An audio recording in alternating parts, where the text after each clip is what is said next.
오늘 저는 출마 회견에 앞서서 전국의 기초의원 그리고 기초단체장 그리고 지인들 900여 명을 5개월 동안 만나서 그분들과의 대화와 그분들의 목소리 그리고 고견을 듣고 이 기자회견문을 작성했다는 말씀을 참고로 드립니다. 국민의힘 당대표 중부권, 충청권 경기 단일 후보 홍문표 기자회견을 시작하겠습니다. 홍문표는 야권 통합과 그리고 정권 교체를 위해서 피 한 방울까지 다 쓰겠다는 신념으로 당대표에 출마하고자 합니다. 또 당을 팔아서 자기 정치하지 않고 헌신하는 당대표가 되겠습니다. 존경하는 국민 여러분, 사랑하는 당원 동지 여러분, 그리고 언론인 여러분, 지금 우리는 민주당 문재인 정부 4년을 보내고 있습니다. 그야말로 한 번도 경험하지 못한 나라를 우리는 경험하고 있습니다. 두 번 다시 경험하고 싶지 않은 나라를 우리는 경험하고 있는 현실입니다. 문재인 정부는 정의, 공정, 평등을 내세워 국민들을 현혹하고 있습니다. 피와 눈물로 지켜온 대한민국을 오만과 독선으로 문재인 정권에 의해 파괴되고 있는 현실에서 국민들에게 거짓말을 하고 국민을 우롱하는 자는 때가 되면 역사의 준엄한 심판을 받을 것입니다. 현 정부는 산업화 시대가 이루어놓은 경제를 탕진하고 미래 세대에게 부채만 떠넘기는 죄를 짓고 있습니다.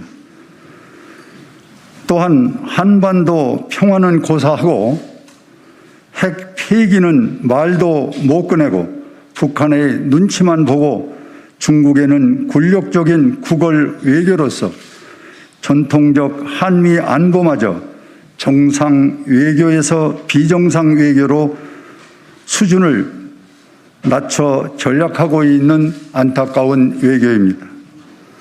권력형 성추행으로 인한 4월 7일 재보궐선거에서 국민적 분노와 경제를 파탄낸 정권에 대해 화가 난 민심을 보고도 그들은 하나도 변하지 않고 있습니다.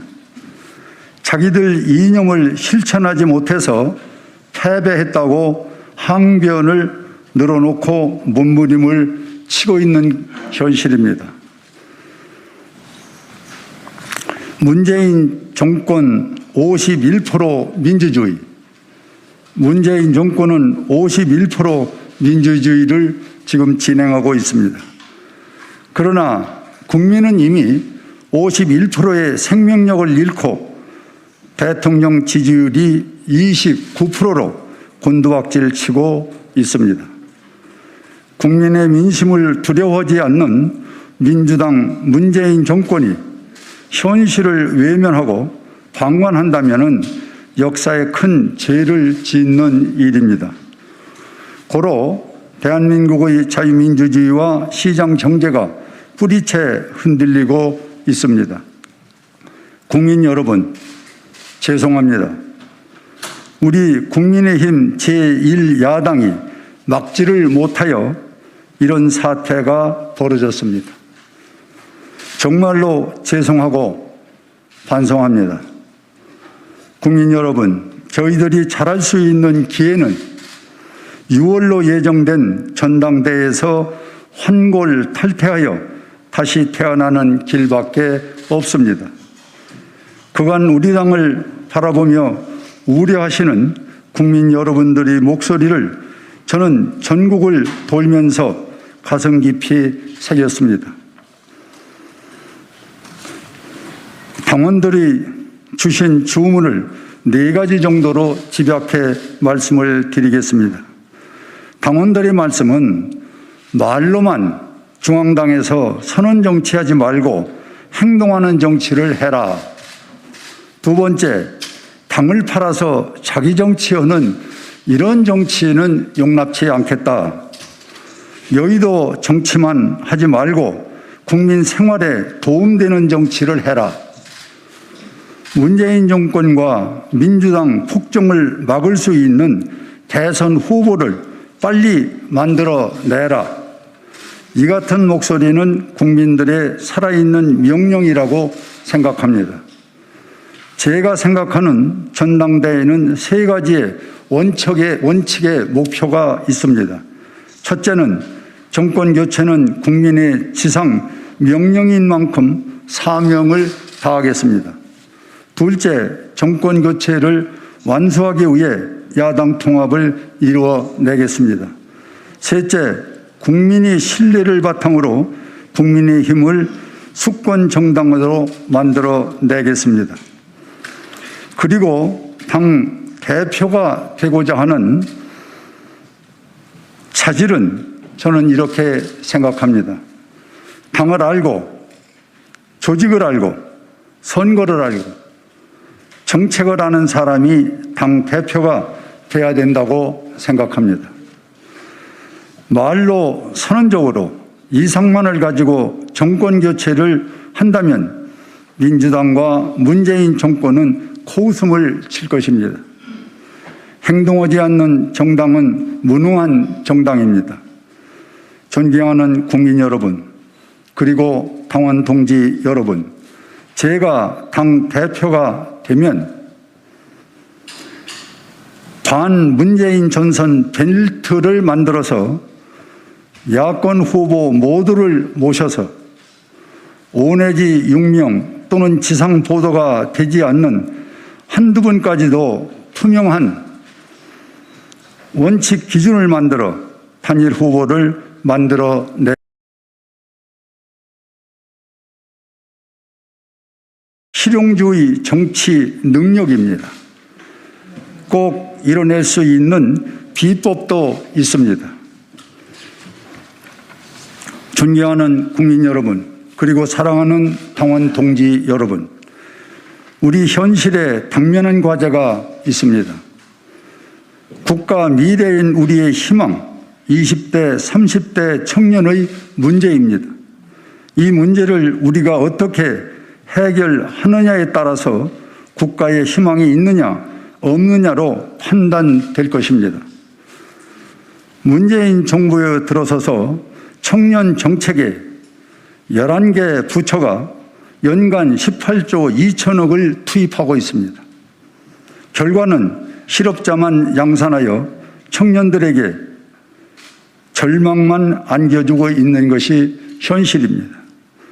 특히 2중, 3중 겹치기, 생색내기 정책으로 혈세만 낭비했지 청년 실업률은 계속 높아지고 있는 것이 현실입니다. 이러다 보니 청년들이 딛고 일어설 사다리마저 망가져 있는 현실입니다. 이 현실을 우리는 기성 정치인들이 책임을 져야 할 몫이라 생각합니다. 저는 이미 지난해 6월 1일 국회 1호 법안으로 정부 조직법에 의한 청년청 신설을 위한 법안을 제출하여 입법 진행하고 있습니다. 청년은 청년답게 당당하게 살 수 있는 법과 제도를 만들고 거기에 예산까지 청년에게 맡겨 국가의 미래인 청년들이 희망을 가질 수 있도록 하겠다는 것입니다. 청년청 안에는 청년 정책, 정보, 일자리, 교육, 취업, 결혼, 주거 문제 등까지도 해결할 수 있는 청년청을 반드시 만들어 청년들의 미래의 꿈을 실현시키고자 합니다. 당원 동지 여러분, 홍문표는 당을 이용해 자기 정치하는 사람이 아닌 실용적인 개혁을 통해서 행동으로 실천하는 당 대표가 되겠습니다. 정치의 모든 근원은 생활에서부터 시작되어야 합니다. 내 삶에 도움이 되는 생활정치, 내 생활에 도움되는 정당정치, 내 생활에 도움되는 정치인, 이것이 바로 개혁이고 변화입니다. 이런 정치를 홍문표가 이루어내겠습니다. 존경하는 국민 여러분, 그리고 당원 동지 여러분, 이제 저는 정치를 시작했던 초심으로 돌아가겠습니다. 대한민국을 정상적인 국가로 되돌려 놓겠습니다. 법이 정상적으로 작동되고 법 이전에 상식이 통하는 사회로 되돌려 놓겠습니다. 법치가 바로 서고 원칙과 상식이 우선하기 위해서는 정권 교체를 이루어야만이 합니다. 정권 교체를 위해서 야권이 통합해야 합니다. 통합만으로는 부족합니다. 자강의 혁신이 이루어져야 합니다. 그 기준은 법과 상식입니다. 내년 3월 9일 정권 교체를 통해서 새로운 대한민국이 열리는 그날을 위해 저와 함께 갑시다. 중도 세력과 함께 국민적인 지지를 끌어낼 수 있는 홍문표와 함께 갑시다. 대통령을 만들 수 있는 사람, 정권을 바꿀 수 있는 능력이 있는 홍문표와 함께 갑시다. 국민의힘 당대표 후보 홍문표 기자회견의 원문을 마치고자 합니다. 뒷면에는 언론인 여러분들에게 제공하고자 하는 참고사항 10가지의 저의 공약이 수록되어 있습니다. 참고하여 주시기 바라면서 제목만 간단히 말씀을 드리고자 합니다. 우리 국민의힘에는 원외위원장이 170분이 계십니다. 이분들을 국회 상임위원회에 참여를 시켜서 국회의원에 준하는 실질적인 예우를 해준다는 것입니다. 즉 국회에서 활동은 못하나 우리 국회의원과 우리 당에서 모든 활동을 함께 했을 때 그분들의 인격과 그분들의 갖고 있는 실력을 우리 정당에 그리고 사회에 국가에 반영한다면은 원외에 계신 분들도 좋은 하나의 정책이라고 생각됩니다. 또 하나는 우리 당의 공천에 관한 문제입니다. 비례대표 호남 우선 풀뿌리 민주주의를 실천해서 전남, 전북, 광주에 3명의 우리 당의 대표, 비례대표를 선정하겠습니다. 그리고 당직자 1분, 그리고 중앙위원회 1분을 당에서 고생하시고 그리고 솔선해서 행동하시는 분을 당선권 안에 15번 안에 이분들을 배치시키는 그러한 당을 운영하겠다는 말씀을 드리겠습니다. 세 번째는 원외 지구당을 부활시키겠습니다. 지금 현역과 원외위원장 똑같은 위원장인데 현역은 정치활동을 마음대로 할 수가 있고 원외는 아무것도 할 수가 없습니다. 이것은 형평성이 맞지를 않고 그래서 헌법소원을 준비하고 있다는 말씀을 드립니다. 이렇게 해서 원외에 있는 우리 위원장들도 능력 발휘를 할 수 있는 지역구를 지구당을 부활해서 간담회, 토론회, 공청회, 지역민과 소통할 수 있는 장소를 마련하기 위해서 원외위원장 지구당 부활을 꼭 실현시키겠다는 말씀을 드립니다. 네 번째는 전당대회 당 대표를 뽑는 데는 전 당원이 다 참석해야 된다고 봅니다. 당 대표도 한 표, 우리 당원도 한 표, 이렇게 우리 당원과 당 대표가 한 자리에서 당 대표를 뽑는 이런 획기적인 방법으로 당을 화합해서 우리가 노력한다면은 정권 교체의 기초에 디딤돌이 되리라고 생각합니다. 그 다음에는 교육입니다. 우리는 중앙연수원이 없습니다. 중앙연수원을 만들어서 정책개발과 교육개발, 그리고 경쟁력이 있는 정치인을 양성하겠다는 것입니다. 당무감사입니다.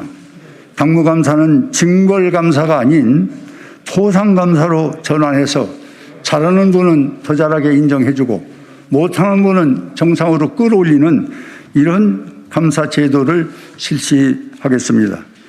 생활정치로 현장에서 정책 개발을 하겠다는 것입니다. 이것이 저는 현장에서는 정책을 개발하고 바로 이곳 국회에서는 입법 활동을 하는 투톱으로 우리의 정치의 기본 패턴을 바꿔야 됩니다. 그러나 모든 입법 활동과 현장을 두고 국회에서 정책 개발과 입법 활동을 먼 곳에서 현장에서 하지 않는 것은 저는 잘못된 것이라고 지적을 합니다. 마지막으로는 청년청 신설, 아까 말씀드린 대로 이 대한민국 미래를 위해서 청년청 신설을 우리 당론으로 그리고 여당과 정부와 협의해서 꼭 만들어 내겠습니다. 남북 통일은 농업 축산으로 시작을 해야 됩니다. 지금 북한의 가장 공개되지 않은 어려움의 고통은 식량 문제입니다. 우리는 같은 피를 가진 동족으로서 북한의 동포가 밥을 굶는다. 참으로 안타까운 일입니다. 남북 통일 농업 축산으로 시작하면은 북한도 저는 여기에 응어리라고 봅니다. 그동안 퍼주고 그리고 현찰 주고 그리고 모든 물자를 달라는 걸 다 줬습니다. 심지어는 속까지 갖다 줬건만은 우리에게 돌아온 것은 폭탄, 미사일, 핵, 이것 외에는 뭐가 있습니까? 이제 인민들이 먹고 사는 식량의 문제를 시작으로 통일은 시작돼야만이 진정한 통일이 시작된다는 말씀을 드립니다. 마지막으로 여성이 우대를 받고 차별받지 않는 세상을 만들어야 됩니다. 육아나 출산 등으로 경력이 단절되어서 그 다음 취업하는 데는 거의 불가능한 것, 이것을 더 놔줘야 됩니다. 가산점 제도를 만들고 여성이 원칙 준수를 하면서 그리고 유리창, 천장을 걷어내기 위한 여성 임원 할당제도 도입해서 여성 지도자가 여성과 남성이 함께 어울려서 여성의 문제, 대한민국 문제, 사회 문제를 해결한다면 가장 좋은 나라, 행복한 나라를 만들 수 있는 기본적인 정책이라고 생각되어서 우리 여성 차별받지 않고 제 능력 발휘할 수 있는 기회를 주자. 이것이 저희 마지막 10개 공약 중에 마지막 공약입니다. 언론인 여러분들이 끝까지 지켜봐 주시고 그리고 관청해 주신 여러분들께 감사의 말씀을 드립니다. 감사합니다.